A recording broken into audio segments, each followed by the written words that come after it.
आदाब, good afternoon. आप देख रहे हैं हमारा खास प्रोग्राम चलती रहेगी जिंदगी। तो शाही है परवाज है काम तेरा, तेरे सामने आसमां और भी हैं। परवाज हर किसी की जिंदगी में अलग अलग तरीके से होते हैं। हर शोबे में रहकर आप परवाज कर सकते हैं, ऊंची उड़ान भर सकते हैं। अब परवाज सही मानों में परवाज ही हो तो फिर क्या कहने। परवाज से मुराद दरअसल ऊंची उड़ने की होती है, लेकिन मुख्तलिफ शोबे हयात से मुंसलिक लोगों की ज़िंदगी और इस माने के एतबार से वो अपने आप को डिफ़ाइन कर पाते हैं। परवाज़ पर इम्फसाइज मैं इसलिए कर रही हूँ क्योंकि आज जिस शख्सियत को, जिस लड़की को हमने मदऊ किया है, उनका ताल्लुक़ ऊंची उड़ान भरने से ना सिर्फ है बल्कि उनका पेशा ही ऐसा है कि वो परवाज़ करती हैं। जी हाँ, हम ख़ास मेहमान का तारुफ करा दें और आप भी अपनी ज़िंदगी में परवाज़ कर सकते हैं, भले ही आप किसी भी शोबे से जुड़े हुए हों। अगर आप जिस शोबे में हैं या फिर जो काम कर रहे हैं उसमें अच्छा काम कर रहे हैं, बुलंदियाँ छू रहे हैं, तो आप इसे अपनी परवाज़ मान सकते हैं। लिहाजा जिस परवाज़ की ख़ास तौर पर आज मैं बात कर रही हूँ वो उस परवाज़ का नाम है हना मोहसिन साहिबा, जो कि कमर्शियल पायलट हैं। आप अब से कुछ देर बाद उन्हें टीवी स्क्रीन पर देख पा रहे हैं। हना साहिबा, बहुत बहुत शुक्रिया हमारे साथ जुड़ने के लिए और न्यूज़ 18 के इस खास प्रोग्राम चलती रहेगी ज़िंदगी का हिस्सा बनने के लिए। साथ ही साथ डॉक्टर शहला अग्रवाल साहिबा हमारे दरमियान मौजूद हैं। जैसा कि इस प्रोग्राम का हिस्सा रोज़ाना एक डॉक्टर रहते हैं ताकि वो आपकी ज़िंदगी से जुड़े हुए चीज़ों का और मसले का हल निकाल सकें। आप उनसे जुड़ें, उनसे सवाल करें। हना साहिबा को तो आप देख पा रहे हैं, दूसरे विंडो में डॉक्टर शहला राशिद साहिबा हैं जो कि डर्मेटोलॉजिस्ट हैं। ख़वातीन और दिगर लोग सभी ज़्यादा परेशान रहते हैं अपने स्किन को लेकर, तो स्किन से जुड़े हुए सवालात आप डॉक्टर शहला साहिबा से पूछ सकते हैं। प्रोग्राम की शुरुआत करें। जैसा कि मैंने इस प्रोग्राम की शुरुआत एक शेर से की थी और ये भी कहा कि इस शेर के माने सभी के लिए अपने अपने तरीके से हैं। लोग अपने अपने अंदाज में इस शेर को समझते हैं। हर तरीके की फील्ड पे ये शेर फिट बैठता है, लेकिन सही मानों में मैंने परवाज़ का इस्तेमाल इसलिए किया था क्योंकि हना मोहसिन साहिबा का इससे जुड़ाव बहुत गहरा है। तो सबसे पहले सवाल ये उठता है कि हना साहिबा का सफ़र ये कैसा रहा, एक आम लड़की से कमर्शियल पायलट तक का। कब आपके जहन में आया कि आपको इस फील्ड में जाना होगा, ऊंची उड़ान भरना है, परवाज़ करना है? व्यूअर्स को बताइए। सबसे पहले तो बहुत बहुत शुक्रिया मुझे यहाँ बुलाने के लिए। आप हर बार इतने अच्छे प्रोग्राम्स करते हैं, स्पेशली वुमेन और अपलिफ्टमेंट के, तो थैंक यू सो मच। मेरी उड़ान कैसी कैसी उड़ती भी रही एक तरह से। मैं एक प्रोफेशन पहले, मतलब मैंने मास कम्युनिकेशंस किया था, मैं मीडिया इंडस्ट्री अच्छा। में कुछ साल थी जी। और मैं इवेंट्स करती थी, उसके बाद मैंने अपना एक इवेंट कंपनी शुरू करी थी। हम्म। तो मैं बहुत सारी चीज थी, मतलब बहुत सारी चीजें करी थी before I became a pilot. तो मैं इवेंट्स, मतलब मैं इवेंट्स करती थी और वेडिंग्स करती थी, डेस्टिनेशन वेडिंग्स करती थी। हम्म। तो उसी दौरान मुझे कुछ पायलट्स मिले अच्छा। और मतलब हम लोग, उन्होंने बुलाया कि मतलब why don't you join us, और हम गए तो वहाँ बहुत सारे पायलट्स थे और मैं एक नॉन पायलट थी, पायलट्स थी, एयर होस्टेसेस थी। और मैं सुन रही थी उनकी बातें, सिर्फ मैं एक नॉन पायलट थी, तो वो सारी बातें वो लोग कर रहे थे फ्लाइंग की और जी। टेक ऑफ और लैंडिंग, और मुझे इतना मजा आया सुन के। मुझे लगा कि ये क्यों नहीं कर रही हूँ मैं। हाँ। और मैं जब वापस आई हम्म। घर, तो रात के ऐसी 11-12 बज रहे थे। तो मैंने अपनी मम्मा को कॉल किया, मैंने कहा मम्मा, मुझे ना लगता है पायलट बनना है। हो। तो मेरी मम्मा को लगा कि हम तो मतलब कुछ नई नई चीजें करते रहते हैं, बेटा सो जाओ, कल सुबह बात करेंगे। तो she didn't take it seriously. और हम हमारे दिमाग से जा ही नहीं रहा। हमने बड़े कोशिश किया कि अपने जो काम कर रहे हैं उसमें दिल लगाते रहे, बट हो नहीं पाया। अच्छा। मैंने एग्जाम्स देने शुरू करे, एग्जाम्स हमारे पास हो गए, तो बस there was no looking back. और एग्जाम्स मतलब इतने सालों तक पढ़ाई छोड़ने के बाद फिर जी। से पढ़ाई करना बहुत मुश्किल था, बिल्कुल। मगर ये हर इम्पॉसिबल तो किसी है ही के नहीं लिए कुछ। पॉसिबल नहीं होता है और आप तो सही एक सही। तरीके से आपने कहा कि मास कम्युनिकेशन करने के बाद एक तरीके से आपकी जॉब भी चल रही जी थी, इवेंट्स कर रही जी। थी, उसके बाद दूसरी तरफ देखना और ना सिर्फ देखना बल्कि उस पर लगे रहना, डटे रहना, ये जुनून ही करवा पाता है। बिल्कुल, हाँ। जब आपको किसी चीज से प्यार हो जाता है ना, हम्म। फिर आप करके ही बैठते हो उसको, फिर आप नहीं छोड़ पाते उसको पीछे। तो आपको क्या उस वक्त जब मास कम्युनिकेशन करने के बाद इवेंट्स आप ऑर्गेनाइज करवाती थी, एंकरिंग उसमें करती रही होंगी, फिर उसके बाद कितना वक्त आपको लगा कि आप इस फील्ड में जाएंगी? कितने साल लगे आपको? एग्जाम्स आपने दिए, क्योंकि आप तो मास कम्युनिकेशन फील्ड की थी, मास मीडिया आपने किया था। जी लकीली देखिए मैंने ना अपने 12th में मैथ्स और फिजिक्स ले रखा था, जिसके लिए जो आपको इम्पोर्टेंट होता है अपना कंप्यूटर नंबर डीजीसी एग्जाम्स देने के लिए, तो मेरे पास मैथ्स और फिजिक्स थी ऑलरेडी, तो मेरा बेस ऑलरेडी सॉलिड था। तो मैंने 2015 अराउंड 2014 एंड में डिसाइड किया था। 2015 में मैंने एग्जाम्स देने शुरू करे और 2015 में मैं फ्लाइंग के एग्जाम्स भी हो गए, मेरे 5 एग्जाम्स होते हैं वो सारे हो गए, और 2015 में मैं फ्लाइंग के लिए चली गई थी फ्लोरिडा। और 2016 में मैं वापस आई। 2017 मैंने मेरा लाइसेंस आया। 2018 में मुझे जॉब मिल गई और 19 में ज्वाइन कर लिया। तो मेरे ख्याल से 3-4 साल लगे। बट रोज मैं सुबह उठ के, मैं लोगों से यही कहती हूँ कि रोज मैं सुबह उठ के बस अपने आप को यूनिफॉर्म में सोचती थी, दिमाग में मेरा बस यही होता था। और सोचने के अलावा, ड्रीम करने के अलावा, मैं रोज कुछ एक चीज करती थी जो मेरे ड्रीम तक मुझे पहुंचा दे। पढ़ाई मैंने एंड में तो जब एविएशन एग्जाम्स देने लगी थी तो मैं 18 घंटे पढ़ाई करती थी। मुझे याद है 3-4 महीने मैंने अपना जो गद्दा है वो जहाँ मेरी स्टडी टेबल थी वहां डाल दिया था और मैं गद्दे पे सोती थी और 18 घंटे पढ़ाई करी है। और बस बिल्कुल। और एक कमर्शियल पायलट हमारे सामने हैं। दूसरे विंडो में आप डॉक्टर शहला साहिबा को देख पा रहे होंगे। भले ही डॉक्टर साहिबा से हम स्किन से जुड़े हुए सवाल करते, लेकिन आज मैं सवाल उनकी जर्नी को लेकर करूंगी ताकि जानूं और लोग जाने कि एक डॉक्टर भी जब अपने फील्ड में कामयाब होना चाहता है तो वो किस तरह की लगन और किस तरह की पेशेंस और किस तरह के जुनून की ज़रूरत महसूस करता है और फिर उसके बाद उन्हें कामयाबी मिलती है। डॉक्टर शहला साहिबा, आपसे मेरा सवाल।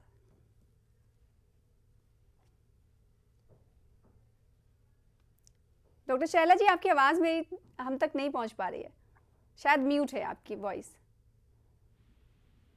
हेलो जी, आप बोलें। जी जी।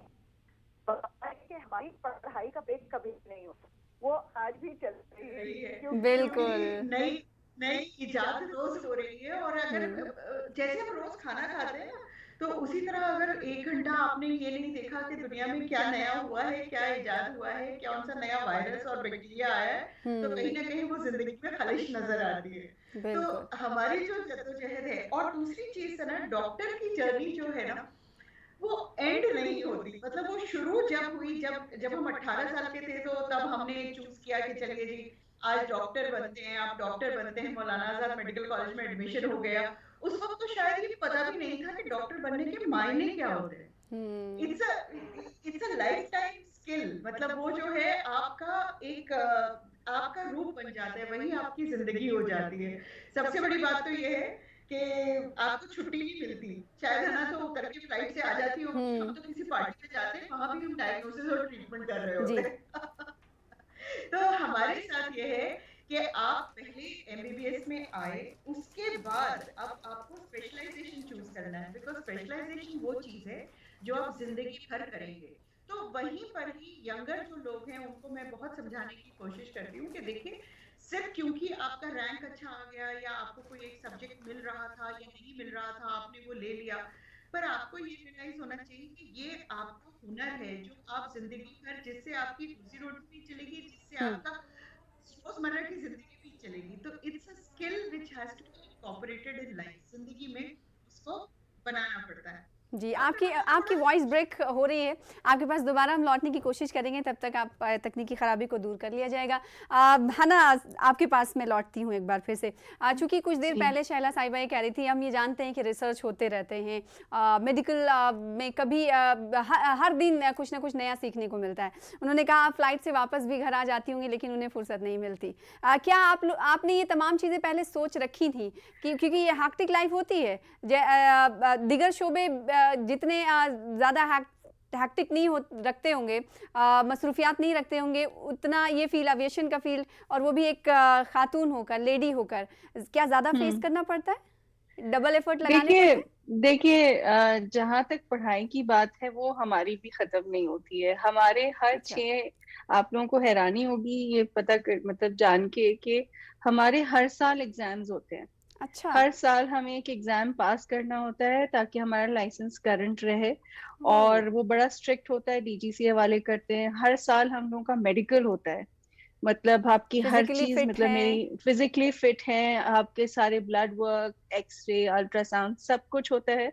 तो आपकी दो, मैं तो इसको अच्छी बात मानती हूँ कि मैं जिंदगी भर पढ़ती रहूंगी, मेरा दिमाग बिल्कुल। सही रहेगा और जिंदगी भर मैं फिट रहूंगी। क्या हर बात है। बार मेडिकल के से पहले मतलब इंसान जो है भागना शुरू कर देता है और क्या अपने आप बात। को ठीक रखता है। तो बिल्कुल। ये दोनों चीजें, तो हम लोग की भी पढ़ाई कभी भी खत्म होती नहीं है। हम लोग का जो नया एयरक्राफ्ट जो है हम्म। वो नया नई चीजें उसके अंदर आती रहती हैं। हम लोग अपने आप को अपडेट करना पड़ता है, मेल्स आती हैं, नया डायरेक्टिव्स आते हैं। तो पढ़ाई तो हम लोगों की भी खत्म नहीं होती है। मैं अक्सर लोगों से मजाक करती हूँ कि मुझे नहीं पता था पायलट्स को इतना पढ़ना होता, नहीं तो मैं सोचती, बट ये तो मजाक है। और हम्म। दूसरा, जहां तक आपका सवाल है कि खातूनों को ज्यादा फेस करनी पड़ती है, देखिए मुझे लगता है हम ये मेंटली दिमाग में सोच लेते हैं कि हम लड़की हैं तो हम इस तरह से हम लोग को बिहेव करना है, या हम ऐसे नहीं। ये एक नौकरी है और एक एक जुनून है, एक पैशन है। हम्म। और आप अगर किसी भी चीज को जुनून और पैशन से करते हैं बिल्कुल। तो आपको ये सारी चीजें आप मैनेज कर लेते हैं। तो बिल्कुल। वो एक लड़का भी और एक लड़की भी दोनों मैनेज करते हैं। और आजकल की जो मैं जनरेशन और आजकल जो जो मैं देख रही हूँ, हम्म। स्पेशली जो यंगर जनरेशन है, वो हम्म। बहुत अच्छे से बैलेंस कर पाते हैं। तो मेरे पास, अगर मैं अपनी स्लीप साइकिल, जैसे अब मैं आज 2:30 बजे से जागी हुई हूँ। मेरा 4 o'clock रिपोर्टिंग था आज। ओके। मतलब 4 बजे मुझे एयरपोर्ट पहुंचना था, इसका मतलब मुझे 3 बजे घर से निकलना था, इसका मतलब मुझे 2:30 बजे उठना था, तो इसका मतलब मुझे 9 बजे सोना है। तो जी। मुझे ये सब चीजें सोचनी पड़ती हैं कि मुझे खाना कब खाना है और मैं सोऊंगी कब। तो ये आपको हर टाइम रोज मैनेजमेंट। मैनेज करने पड़ते, टाइम जिंदगी कहते मैनेजमेंट। हैं कि अगर जो खुशगवार रखना है तो टाइम मैनेजमेंट करना बिल्कुल, होगा। वक्त से बिल्कुल, पहले वक्त के मुताबिक आपको तमाम चीजें करनी होगी, तभी बिल्कुल, आप कामयाब हो सकते हैं। ये तो बिल्कुल, जिंदगी में कामयाबी का एक मंत्र है। और अगर इसी तरह से एब्सोल्युटली। लाइफ हो जाए आपकी, इसी तरीके से हम्म, आपका जॉब हो जाए, तो फिर क्या कहने। बिल्कुल। और ये आपको, ये हर फील्ड में मैनेज करना पड़ेगा, हाँ। चाहे आप लड़की हो। और हर घर में भी मैनेज करना पड़ेगा। आपके घर में भी कोई सुबह उठता है, शाम उठता है, तो आप खाना पीना सब कुछ आप मैनेज करते हैं। अगर आप वो मैनेज कर सकते हैं तो ये भी मैनेज कर सकते हैं। बिल्कुल। कैसे बहुत मज़ा आता है। एक लेडी कमर्शियल पायलट, वो लेडी होकर, हालांकि ये सवाल नहीं करना चाहिए। ये हमारा इख्तियार है, हमारी हुकूक है, हमारी बिल्कुल, बराबरी जिसे हम कहते हैं। लेकिन फिर भी समाज का एक तबका है, सवाल करने के बाद ये पूछ ही लेता है कि आपको जी इस सही। काम में मज़ा आता है या नहीं आता है। अगर आता है, परेशानियां होती हैं, तो कभी कभी आपको कैसा फील होता है, इस हवाले से कुछ शेयर करना चाहेंगी। बिल्कुल, मुझे तो बहुत मजा आता है। मैं तो बहुत खुश हूँ और मुझे लगता है कि मैंने ये पहले क्यों नहीं किया। क्या हर बात रोज है। एक नया ऑफिस होता है, हर रोज नए क्लाउड्स होते हैं। और हर रोज मैं एक नया इंसान को देखती हूँ, बिकॉज कैप्टन हमारे बदलते रहते हैं। तो इट इज, मतलब आपका जो भी, जैसे अब ये डॉक्टर हैं, डॉक्टर साहिबा जो हैं, उनको अपने फील्ड में मजा आता है। तो हम बिल्कुल। लोगों को basically we love what we do. तो और दूसरी बात, रहे सवाल लड़कियों की, जरूर अच्छा लगता है। बिकॉज देखिए, लड़कियां तो बहुत कम है इस फील्ड में। हम्म। वैसे आपको हैरानी होगी कि इंडिया में 12% वुमेन पायलट्स हैं, जो हाईएस्ट हैं पूरे दुनिया में। जी। इतनी इतनी परसेंटेज ऑफ पायलट्स कहीं भी इतनी बिल्कुल, इस है बात नहीं। का जिक्र आप हमारी उस मुहिम में भी कर हाँ, चुकी हैं, जिसके जरिए जी हमारे जी साथ जी जुड़ी थी। जी। जी। अ, मगर मैं आपको बता दूं, मुसलमान लड़कियां सिर्फ 32 मुस्लिम लड़कियां अभी तक, आउट ऑफ दो 3000 विमेन जो जी। पायलट्स हैं, सिर्फ 32 मुस्लिम विमेन हैं। तो अभी हमारा माइनॉरिटी में ही माइनॉरिटी है हम लोग। तो अभी तो बहुत मेहनत करनी बिल्कुल, है। बहुत मेहनत करनी है और सही मानों में परवाज़ करना है। शैला साहिबा, मैं बिल्कुल। आपके पास आऊँ। आप अपना एक्सपीरियंस, अपने सफ़र के बारे में बयान कर रही थी। आपकी आवाज़ हम तक नहीं पहुँच पा रही थी। हम चाहते हैं कि आज एक डॉक्टर अपने डॉक्टर बनने से पहले की जद्दोजहद को बताएँ, स्ट्रगल को बताएँ। जी जी, आपको सुनाई पड़ रहा है? जी, जी, आ रही है आवाज़। जी, देखिए, जद्दोजहद मैं यही बोल रही हूँ, हिंदुस्तान में हमें करियर्स बहुत जल्दी चुनने पड़ते हैं। जब हम 18 साल के होते हैं, 12th के बाद ही हम लोग अपना करियर चूज कर लेते हैं। बिल्कुल। शायद उस वक्त हमें ये सही से पता भी नहीं होता कि हम कहाँ जा रहे हैं। आई एम इम्प्रेस कि हाना ने बाद में एमबीए करने के बाद अपना करियर चुना, बिकॉज तब तक आपको ये एक आइडिया होता है कि आप जी। जिंदगी में करना क्या चाहते हैं। हेलो जी, आपकी आवाज मिल रही, बोले आप। जी। तो बात ये है कि जब 18 साल पे आपका मेडिसिन में एंट्रेंस में एग्जाम में आप क्लियर कर लेते हैं और आप मौलाना आजाद मेडिकल कॉलेज पहुंच जाते हैं, तब आपको शायद ये रियलाइज भी नहीं होता कि आपने कितना बड़ा कदम उठाया है। देखिए, जैसे मेरे जैसे जो लोग हैं जो नॉन मेडिकल फैमिली से आए हैं, बहुत सारे लोगों, मेरी बेटी जो है वो डॉक्टर फैमिली से आई है, तो उसको पता है कि डॉक्टर की जिंदगी क्या होती है। लेकिन हम लोग पढ़ाई में अच्छे थे, जज्बा था कुछ करने का, तो इसलिए वो मेडिसिन एक बहुत बड़ा फील्ड था, और अल्लाह का करम है कि उसने हमें इस फील्ड तक पहुंचाया। लेकिन उस वक्त हमें ये रियलाइज नहीं हुआ था कि हम कितना बड़ा एक बैनर को उठा रहे हैं। जैसे जैसे आप ग्रेजुएशन करते चले जाते हैं, आपको पता लगता है ये भी अलग अलग फील्ड्स हैं, और आपको अपनी जिंदगी में क्या करना है ये आपको सोचना पड़ता है। जब मेरे स्कूल में, मैं सीजीएम की पढ़ी हुई हूँ, जब मेरे स्कूल में एक कंपटीशन था और मुझसे पूछा गया कि आप क्या करना चाहती हैं, तो मैंने कहा था मैं I want to be a heart surgeon. लेकिन बिलीव मी सना, जब तक आप हॉस्पिटल में पहुंचे ना, आपको पता लगा कि अगर हार्ट सर्जन बन गए ना, तो फिर तो हॉस्पिटल में ही बैठे रहेंगे, ना कोई जिंदगी होगी, ना घर होगा, ना बच्चे होंगे। तो आपको ये सब डिसीजंस ऑन द रोल जिंदगी की जर्नी में बीच में लेने पड़ते हैं कि आपको कब क्या करना है और कब कैसे करना है। फिर 5 साल बाद जब जी, तो हमारा ये है कि एज अ वुमन कहीं ना कहीं हमें दोहरा रोल तो करना ही पड़ता है। घर भी हमें देखना है, बच्चे भी बिल्कुल, देखना है, दोनों और हाथों करियर में भी जिम्मेदारियां देखना है। होती है, एक तो प्रोफेशनल और एक फैमिली की जिम्मेदारियां, और इन दोनों हाथों के बीच का जो एरिया है, जिसे आप बैलेंस करना कह सकते हैं, तो बैलेंस करने की जिम्मेदारी आप पर होती है कि आप दोनों में तवाजुन कैसे बरकरार रखते हैं। हना, मैं आपके पास आऊँगी, चूँकि अभी शहला साहिबा ये कह रही थी कि जब वो इस फील्ड में आई तो नॉन मेडिकल फैमिली से आई, आप भी उम्मीद की जा सकती है कि नॉन पायलट फैमिली से होंगी, क्योंकि आपने कहा जब आपने वालिदा से बात की तो उन्होंने कहा कि आप सो जाइए, कल हम आपसे बात करेंगे। तो उनका कितना टेक रहा आपको इस सफ़र तक, इस कामयाब सफ़र तक पहुंचाने के लिए, बताइएगा। देखिए, मेरे माँ बाप जो है ना, अल्हम्दुलिल्लाह, they have raised me very well. उन्होंने मैं एक किस्सा बताती हूँ। मेरी एक छोटी बहन है, मेरे से 16 साल छोटी है वो। तो उसने एक दिन, जब मैं कॉलेज कर चुकी थी, पढ़ाई मतलब मैं वो कर रही थी, काम करना शुरू कर दिया था। तो वो छोटी सी थी, तो वो आई मेरे पास और मुझसे कहती है, हना बाजी, आप बड़े होके क्या बनेंगी? तो जब मैंने देखा, थोड़ी सी मैं, मतलब आई वाज टेकन अबैक कि ये अभी भी सोचती है कि मैं कुछ और बन सकती हूँ। तो मैं हैरान थी, मैं बहुत ही हैरान थी, और मैं सोचने में आ गई कि हाँ भाई। तो उसने एक छोटे से इंसिडेंट ने मेरी लाइफ बदली, और मैं सोचने लगी हूँ कि अभी भी मैं कुछ भी बन सकती हूँ। अभी भी मुझे कुछ और बनना है तो मैं कुछ और बन सकती हूँ। तो ये तो हम लोग की रेजिंग है। मेरे पेरेंट्स को मैंने जब बताया था, उनको मैंने फाइनली जब एग्जाम देने, मतलब मैंने बुक्स खरीदनी शुरू कर दी थी, तो वो देख रहे थे कि ये बुक्स कहाँ से क्यों लेके आ रही है। तो वो जब मैंने बताया उनको, मैंने कहा अच्छा आप लोग बैठिए, मुझे आपसे कुछ कहना है, मगर आप लोग ना कभी भी नेगेटिव बात नहीं सुनेंगे, और अगर सुनेंगे तो मुझे नहीं बताएंगे, और अगर आप किसी चीज को नेगेटिविटी, मतलब आपको लग रहा है, तो आप मुझे नहीं बताएंगे। मैं उस मेंढक की तरह बन गई जो सुनता नहीं है कुछ गलत। तो और मेरे पेरेंट्स ने भी, वो खामोश हो गए, उनको लगा पता नहीं क्या करने वाली है ये। बट जब मैंने उनको बताया तो वो खुश हो गए। और सबसे अच्छी बात ये होती है कि अगर बच्चा खुद लगन दिखाए ना, तो उसे कभी नहीं रोकना चाहिए, क्योंकि वो वहां तक पहुंचेगा परवाज करते हुए जहां तक वालिदैन सोच भी नहीं सकते। तो अगर बच्चा एफर्ट लगाता है, जो व्यूवर्स इस वक्त देख रहे होंगे, और बहुत सारे पेरेंट्स ऐसे होते हैं जो फोर्स करते नहीं, इस फील्ड में नहीं, उस फील्ड में जाना है, तो ये मैसेज हना साहिबा से आप ले सकते हैं कि अगर बच्चा आपका किसी भी फील्ड में जाना चाहता है तो उसे जाने दीजिए, शांति के साथ जाने दीजिए, उसको सपोर्ट करिए। अगर वो कामयाब नहीं होगा तो कुछ ना कुछ तो सीखेगा ही।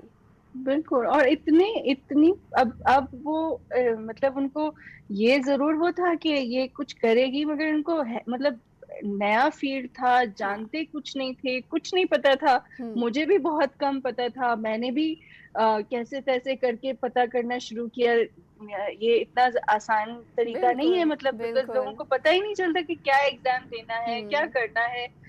मगर उन लोगों ने मुझे एक बार, जब तक मेरा एग्जाम में क्लियर नहीं हुआ एविएशन में, 4 साल ऑलमोस्ट, 3 से 3.5 4 साल, उन्होंने एक उफ नहीं करी, एक क्या उन्होंने बात है। मुझे नेगेटिव बात नहीं सुनाई, एक उन्होंने बस कहते रहे करते रहो करते रहो, हो जाएगा हो जाएगा। और क्या बात। मैंने भी कभी भी नहीं करा। तो ये पॉजिटिविटी जो है और ये और सपोर्ट। इनकरेजमेंट, बिल्कुल ये सपोर्ट, ये बिल्कुल। डॉक्टर अंधा शैला साहिबा, सपोर्ट अपने बच्चे के लिए। आप भी हाँ पेरेंट्स हैं। बच्चे बिल्कुल। जब क्योंकि नज़रों के सामने रहते हैं और उनके अंदर क्या कुछ चल रहा होता है पेरेंट्स से बेहतर कोई नहीं जान सकता। कुछ बात होती है तो पेरेंट्स को सबसे पहले लगता है कि कुछ ना कुछ बात ज़रूर है। ऐसे जी औकात में पेरेंट्स को अपने बच्चों से कैसे डील करना चाहिए ताकि वो समझ सके उन्हें।